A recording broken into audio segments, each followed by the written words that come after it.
అందరికీ ఈరోజు నేను వినాయక చవితికి ఏమేమి చేశానో ఈ వీడియోలో చూపిస్తున్నాను అన్నమాట. ఫస్ట్ కుక్కర్లో పులిహోరకి అన్నము, అలానే మహానైవేద్యానికి అన్నము, ముద్దపప్పు, అలానే బొబ్బట్లు చేయడానికి పచ్చెనపప్పు పూర్ణాల పిండి కోసం కూడా పెట్టేస్తున్నాను అన్నమాట. మేము మహానైవేద్యంలో వినాయక చవితికి అన్నం, ముద్దపప్పు, బొబ్బట్లు, గారెలు, అలానే పాయసం పెడతాము. మీరెవరెవరు ఏమేమి పెడతారో కమెంట్స్లో పెట్టండి.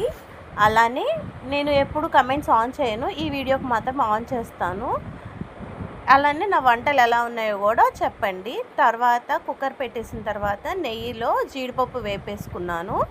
జీడిపప్పు అయిపోయిన తర్వాత వేగిన తర్వాత అదే నెయ్యిలో నేను సేమ్యాలు కూడా వేపేస్తున్నాను అనమాట.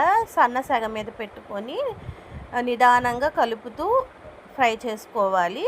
లైట్ బ్రౌన్ షేడ్ వచ్చిన తర్వాత తీసి పక్కన పెట్టేసుకోవాలి. అదే పొయ్యి మీద నేను పాలు పెట్టుకోవడానికి పాయసానికి ఒక గిన్నెకి పసుపు కుంకుమ పెట్టేసేసి తోరం కట్టేశాను. పాలు పెట్టేశాను. పాలు కాగే లోపల నేను గోధుమ పిండి, మైదా జల్లెడ పట్టేసుకున్నాను. కొంచెం ఉప్పు కలుపుకున్నాను. పాలు పొంగినవి. దాని తర్వాత సేమ్యాలు కూడా ఆ పాలల్లో వేసేసుకున్నాను. ఉడికే లోపల నేను జల్లెడ వేసుకున్న గోధుమ పిండి, మైదా పిండి ఉంది కదా, దాంట్లో నీళ్లు కలిపేసుకున్నాను. నీళ్లు కలుపుకున్న తర్వాత దాంట్లోనే కొంచెం నూనె వేసేసి నానడానికి పక్కన పెట్టేశాను.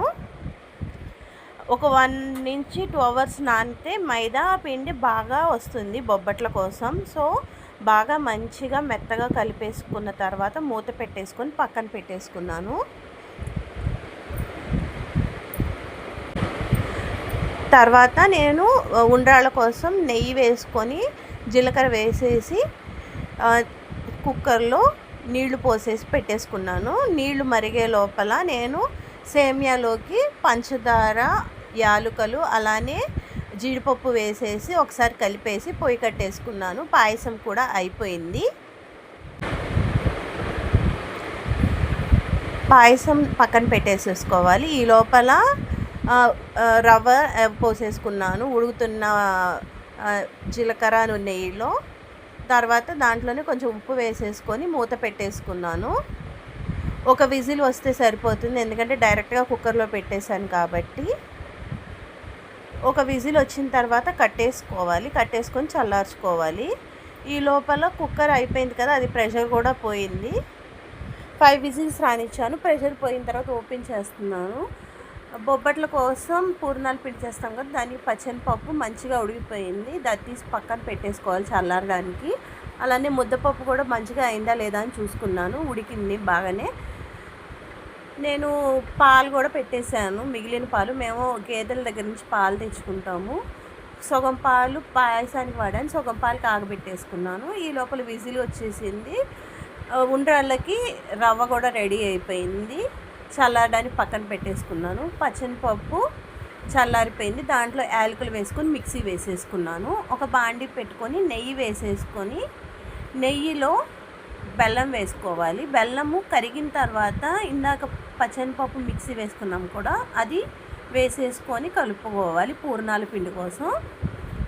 బెల్లం బాగా సన్నసగ మీద కరగబెట్టుకోవాలి, లేదంటే మాడిపోతుంది. నీళ్లు వేస్తే బొబ్బట్ల పిండి ఇంకా లేట్ అవుతుంది దగ్గర పట్టడానికి. అందుకని సన్నసగ పెట్టుకొని బెల్లం కరిగిన తర్వాత పచ్చెనపప్పు ముద్ద వేసేసుకోవాలి. పచ్చెనపప్పు అవన్నీ మొత్తం కలిసిపోయిన తర్వాత బాగా నీళ్ళగా కనిపించిద్ది. అది బాగా దగ్గర పడేదాకా కలుపుతూ ఉంచుకోవాలన్నమాట. సన్నసగ మీదే ఉంచుకోవాలి, కలుపుతూ ఉండాలి అడుగు అంటకుండా.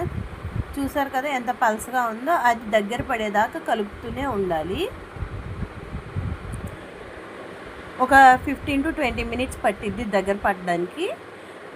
అది నేను ఫ్రిడ్జ్లో పెట్టేసుకుంటున్నాను, ఎందుకంటే ఇంకొంచెం తొందరగా గట్టి పట్టిద్ది అని చెప్పి ఫ్రిడ్జ్లో పెట్టేసుకుంటున్నాను. కానీ తర్వాత అదేమవుతుందో మళ్ళీ చెప్తాను అనమాట. ఈ గిన్నె తీసి ఫ్రిడ్జ్లో పెట్టేశాను. తర్వాత గారెల కోసం మినపగుళ్ళు నానపెట్టుకున్నాను.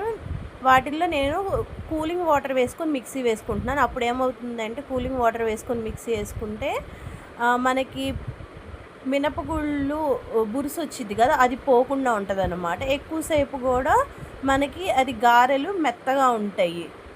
నూనె కాగే లోపల నేను గారెల కోసం నూనె పెట్టుకున్నాను. అది నూనె కాగే లోపల ఉండ్రాళ్ళు చుట్టేసుకుంటున్నాను. ఉండ్రాళ్ళు చుట్టుకోవడానికి నేను నూనె కానీ నెయ్యి కానీ వాడతాను. ఎందుకంటే నీళ్ళ తడి చేసుకుంటే ఏంటంటే అప్పటికప్పుడే తినేసేయాలి. మేబీ లైక్ వితిన్ 4 అవర్స్లో తినేసేయాలి, లేదంటే వాసన వచ్చేస్తాయి. అదే నెయ్యి కానీ నూనె కానీ పట్టుకొని కలుపుకుంటే ఏమైందంటే ఉండ్రాళ్ళు మనకి ఈవినింగ్ అయినా కూడా బాగానే ఉంటాయి. మార్నింగ్ చేస్తాం కాబట్టి ప్రసాదాలన్నీ ఒకేసారి తినలేం కదా, ఇలాంటివన్నీ నేను తర్వాత తినడానికి ఉంచుతానన్నమాట. అలానే అవి చేసే లోపల నూనె కాగిపోయింది. ఒక చేత్తోనే నేను గారెలు వేస్తాను, కుడి చేత్తోనే. ఎడం చేయి ముట్టుకొని, ఎందుకంటే ఒకసారి చాగంటి కోటేశ్వరరావు గారి ప్రవచనాల్లో విన్నాను, గారెలు అనేవి ఒక చేత్తోనే వేయాలి, కుడి చేత్తో, రెండో చెయ్యి ముట్టుకోకూడదు అని అన్నారు. అందుకని అప్పటి నుంచి నేను గారెలు ఒక చేత్తోనే వేస్తున్నాను. గారెలు కావాల్సినవి ఒకసారి వేసేసుకొని సన్న సగ మీద కాలనిస్తానమాట. అప్పుడు ఏమైందంటే అది బొంగు ఉంటుంది కదా, బురుసు ఉంటుంది కదా, అది పోకుండా ఉంటుంది. అలానే మనకి మెత్తగా మంచిగా ఉంటాయి. ఈవినింగ్ అయినా కూడా సాదా గారెలైనా కూడా మెత్తగా అలానే ఉంటాయి అన్నమాట. సన్న సగం మీద కాల్చుకున్న తర్వాత అవి తీసి పక్కన పెట్టేసుకోవాలి. గారెలు కూడా నేను మహానైవేద్యానికే చేస్తున్నాను. గారెలన్నీ తీసి పక్కన పెట్టేసుకోవాలి. ఒక ప్లేట్లో తీసుకొని పక్కన పెట్టేసుకున్నాను. తర్వాత బొబ్బట్ల పిండికి నానబెట్టిన పిండి ఉంది కదా, అది మొత్తం గట్టిగా ఒక 10 నిమిషాల పాటు చేత్తో మ్యాష్ చేయాలన్నమాట. మ్యాష్ చేస్తే ఏమైందంటే అది మెత్తగా వచ్చి సాగిద్ది. అప్పుడు మనం పూర్ణాల పిండి పెట్టినప్పుడు ఈజీగా స్ప్రెడ్ అవుతుందన్నమాట. అలాగ ఒక 10 to 15 మినిట్స్ కలుపుతూనే ఉన్నాను. కలిపిన తర్వాత పూర్ణాల పిండి దగ్గర పడిందేమని చూశాను, కానీ దగ్గర పడలేదు. కానీ ఎలా ఉంటుందో అని చెప్పి ఒకసారి ట్రై చేద్దాం అని చెప్పి చపాతీ పిండిలో పెట్టి క్లోజ్ చేయడానికి ట్రై చేశాను, కానీ నాకు ఈసారి రాలేదు. ఇందాక చెప్పాను కదా పల్స్గానే ఉంది, దగ్గర పడిపోయిద్దని ఫ్రిడ్జ్లో పెట్టేశాను అని, కానీ అవ్వలేదన్నమాట. సో మళ్ళీ ఏం చేశాను, ట్రై చేశాను కానీ అవ్వలేదని చెప్పి మళ్ళీ ఒక బాండీ తీసుకొని దాంట్లోకి మళ్ళీ ఈ పిండి అంతా ట్రాన్స్ఫర్ చేసి సన్న సగం మీద బాగా దగ్గరకు వచ్చేంత వరకు కలిపాను. సన్న సగం మీదే పెట్టుకోవాలి, లేదంటే కింద అడుగు అంటిపోతుందని చెప్పాను కదా. ప్లస్ ఈసారి నేను నెయ్యి కూడా వేయలేదు, డైరెక్ట్గా అలానే బాండీ మీద వేసేసి బాగా దగ్గర పడేంత వరకు చేశాను. కొంచెం చల్లారిన తర్వాత ఒక 3 ఉండలు చేసేసి పెట్టాను, ఎందుకంటే అప్పటికే టైం బాగా లేట్ అయిపోయింది. దీనివల్ల నాకు ఇంకొక గంట టైం ఎక్స్ట్రా టైం పట్టిందనమాట. సో ఈసారి ఏం చేశానంటే బాగా దగ్గర పడేదాకా చేసుకొని ఆ తర్వాత ఉండలు చేసేసుకొని ఒక 3 ఉండలు అయ్యి ఫ్రిడ్జ్లో పెట్టేసుకొని అవి చల్లారంగానే నేను ట్రై చేశాను అనమాట, వచ్చిద్దా రాదా అని. బాగా ఈజీగా వచ్చేసింది. పిండి కూడా అప్పటికే 3 గంటలు నానింది. నానిన పిండి చాలా ఈజీగా వచ్చేసింది అనమాట. ఇది ఫస్ట్ టైము పూర్ణాల పిండి నాకు లేట్ అయినా కూడా బొబ్బట్లు చేయడానికి మైదా పిండి బాగా నానేటప్పటికి చాలా ఈజీగా అయిపోయింది. నాకు టైం పట్టింది కానీ ఈజీగా నేను బొబ్బట్లు చేయగలిగాను. ప్రతిసారి ఏంటి అంటే నేను అప్పటికప్పుడు కలిపి చేస్తాను, కానీ ఈసారి నానడం ఎక్కువసేపు నానటం వల్ల బొబ్బట్టు చాలా తొందరగా పూర్ణాల పిండికి మైదా పిండి ఉంది, అది పొయ్యి మీద పెట్టంగానే బాగా స్ప్రెడ్ అయింది కూడా. ఇలానే 3 భక్షాలు చేసేసుకొని నేను ప్రసాదానికి రెడీ చేసేసుకున్నాను. ఇవి చేసేటప్పుడు ఏంటి అంటే మనము పూర్ణాల పిండి చెప్పాను కదా ఇందాక, మెత్తగా ఉన్నా కూడా ఫ్రిడ్జ్లో పెట్టుకుంటే గట్టిపడిపోయిద్దని వదిలేసానని. అలా కాకుండా మంచిగా దగ్గర పడేదాకా కలుపుకొని చేసుకుంటే చాలా తొందరగా అయిపోయింది. సన్నసాగ మీద పెట్టుకొని కాల్చుకుంటే ఏమైంది అంటే బయట పిండి బాగా కాలి లోపలది కూడా అలానే ఉండిపోయిద్ది అనమాట. టేస్ట్ కూడా సన్నసాగ మీద కాలిస్తే ఏమైంది అంటే ఎక్కువసేపు కాలడం వల్ల అలానే లోపలిది ఎక్కువ ఇంకా ఉడకటం వల్ల టేస్ట్ బాగుంటుంది. ఇలా మందంగా చేసుకుంటే ఏమైందంటే సెకండ్ డేకి ఇంకా టేస్ట్ బాగుంటుంది. ఫస్ట్లో నాకు పెళ్ళైన కొత్తలో నాకు పల్సటి అంటే ఇష్టం బొబ్బట్లు, ఇలా మందపాటి తినాలనిపించేది కాదు. సో తినలేదు, కానీ ఇది తినడం అలవాటైన తర్వాత ఈ పల్సటి తినాలన్నా కూడా బయటికి తినాలన్నా కూడా తినబుద్ధి కావట్లేదు. ఒకసారి మీరు కూడా ఇలా మందంగా చేసుకొని పూర్ణాల పిండి ఎక్కువ పెట్టుకొని తిని చూడండి, ఎంత బాగుంటుందో మీకు తెలిసిద్ది అనమాట. ఇలాగ 3 కూడా కొంచెం మైదా పిండి కొంచెమే పట్టిద్ది, పూర్ణాల పిండి ఎక్కువ పెట్టుకొని చేసుకోవాలి. చూసారా ఎంత ఈజీగా స్ప్రెడ్ అయిపోతుందో. ఇలా చేసుకొని ఒకసారి ట్రై చేయండి. అలానే నాకు కమెంట్స్లో పెట్టండి మీరు ఏమనుకుంటున్నారు, నేను చేసిన విధానం ఎలా ఉంది అని చెప్పి కమెంట్స్ చేయండి. అలానే నచ్చితే ట్రై చేయండి, లైక్ చేయండి, షేర్ చేయండి, సబ్స్క్రైబ్ చేయండి. ఇవి మేము పెట్టే మహానైవేద్యానికి స్వామివారికి మహాగణపతికి పెట్టేది. సంవత్సరం కూడా మేము పెట్టేవి ఇవేనమాట. కానీ ఈసారి నాకు తెలిసి చాలా మంచిగా వచ్చాయి బొబ్బట్లు. ఒకసారి మీరు కూడా ట్రై చేయండి. మీరేమేమి పెడతారో కూడా ఒకసారి కామెంట్స్లో పెట్టండి. మేమైతే వినాయక చవితికి ఇవే పెడతాము. అదే మీరైతే ఏమేమి పెడతారో ఒకసారి ట్రై చేయండి, ఒకసారి చెప్పండి.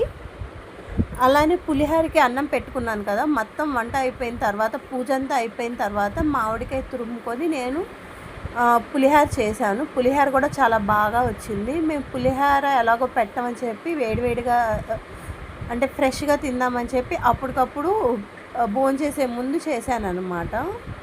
చాలా బాగా వచ్చింది పులిహోర కూడా. ఈసారి ఎవరికైనా మామిడికాయ పులిహోర రెసిపీ కావాలంటే ఒకసారి పెట్టండి, నేను అది కూడా పెడతాను. ఇవన్నీ ఎలా ఉన్నాయో ఒకసారి నాకు చెప్పండి, కమెంట్ చేయండి.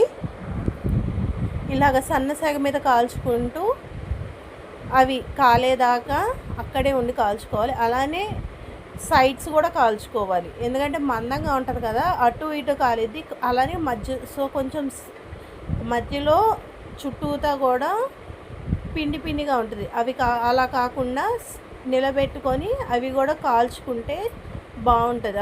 ఇలాగా నిలబెట్టుకొని అన్ని సైడ్స్ కాల్చుకున్న తర్వాత ఇవి 2 days అయినా 3 days అయినా కూడా బాగానే ఉంటాయి అన్నమాట.